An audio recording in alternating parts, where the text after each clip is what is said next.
Good morning mga kaagri. Ayan, pupunta ako dito sa cage nitong mga ganitong mga kaagri, ano. Yan mga kaagri, oh.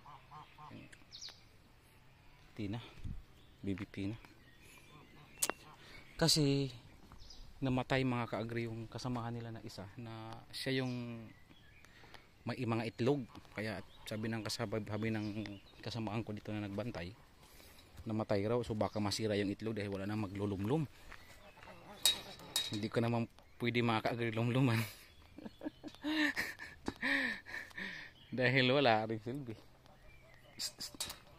So ngayon pupuntahan ko sa mga kaagri, titingnan ko kung ilang pirasong itlog. Malalaki pa naman itlog nito mga kaagri. Ayan, ito na mga kaagri, oh. Yan, oh.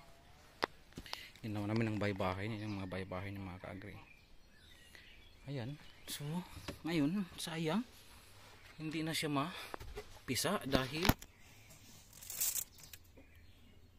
yan mga kaagri, oh.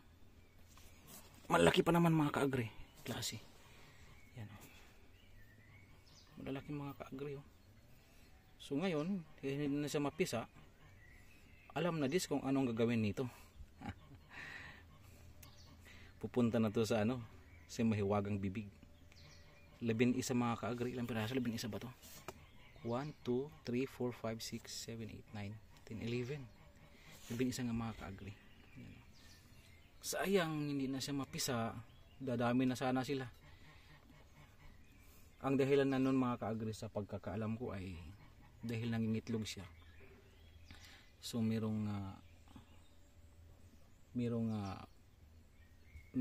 nutrients na kulang sa katawan niya. Kailangan bigyan siya. So ang sabi naman ng kasamahan ko dito na kasi to mga kaagri, animal science siya. Agriculture graduate ng animal science yung nilagay ko dito. So calcium ang problema, kulang sa calcium. So kailangan sana ng pagkain na mayaman sa calcium. So kaya lang ang mahirap ay itong aming kasamahan dito na mataas sa amin ay okay lang daw, pabayaan na lang daw, bibili na lang ng bagong babae na katulad nito. Yan. Pero babae yung isa, kaya lang isa hindi isa pwedeng makalunglom dahil hindi naman niya itlog niya, hindi naman itlog niya. Baga dalawa silang babae, isang lalaki. Yan, tiningnan niya ako kasi bakit raw pumasok ako sa lungga nila. Ayan, oh. Ayan, kaya wala na maglunlom nito. So alam na dis kung anong gagawin nito mga kaagri. Ayan, oh, 11. Kaya sa pabayaan ko dito to, masisira lang to nang hindi mapakinabangan. Kaya ang gagawin ko nito ay kukunin ko na lang at gawing ulam na lang to. So sasabihin ko sa kasamahan ko, ibalot na lang niya kung pwede. Alam naman ata niya magbalot. Ayan mga kaagri, kawawa. So bibili na lang ng panibagong panibagong katulad dito. Yan, na babae. Sabi. Kasi ang purpose naman kasi itong mga kaagri ay kaya may hayop kami dito ay para viewing lang sa mga guest o sa mga campers na nandito sa aming campsite. Ito yung paligid mga kaagri ng hayop pa namin dito. Jungle, tingnan, oh. Napakaganda. Yan mga kaagri, very nature ang dating. Tapos ang siya ay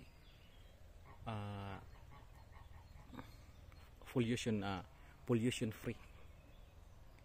Dahil alin yung mga kaagri, bakit siya pollution free? Dahil ang purpose ng dahon mga kaagri, alam mo ba anong purpose ng dahon ng kahoy mga kaagri? Isa na purpose nila, sila yung sumasala ng hangin na mayroong dalang mga alikabok, usok o dumi na mula sa hangin. Sila yung sumasala mga kaagri.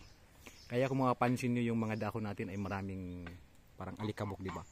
Galing yan sa hangin na sinasala nila mga kaagri. Na yung mga hangin na dumadaan sa kanila ay na nalalanghap ng mga tao na katulad natin ay malinis na.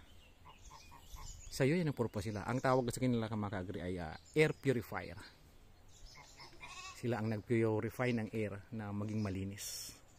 Yan yung isa na pinaka main purpose ng mga dahon ng mga kahoy. Aside from windbreaks o shaded, isa talaga na pinaka importante sa mga dahon ay yung air purifier. Nililinis nila yung hangin na dumadaan sa kanila. Lahat ng mga dumi na galing sa hangin na dumadaan sa dahon ay nililinis nila. Ang nilalanghap naman natin ay malinis na. Ayan mga ka-agri. Pasensya na kung dumagdag ako ng isang konting kaalaman lang mga ka-agri patungkol sa kahoy. Di ba?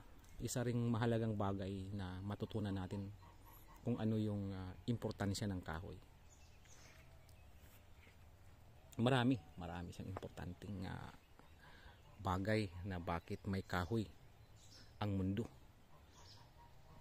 So yun, paano mga ka-agri, yan nga, yan, 11 siya. So automatic na.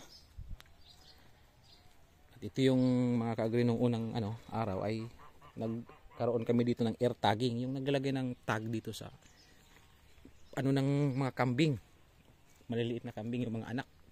Kasi yung mga anak wala pang tag kasi yan. Ang purpose ng mga ka-agri niyan ay for identification.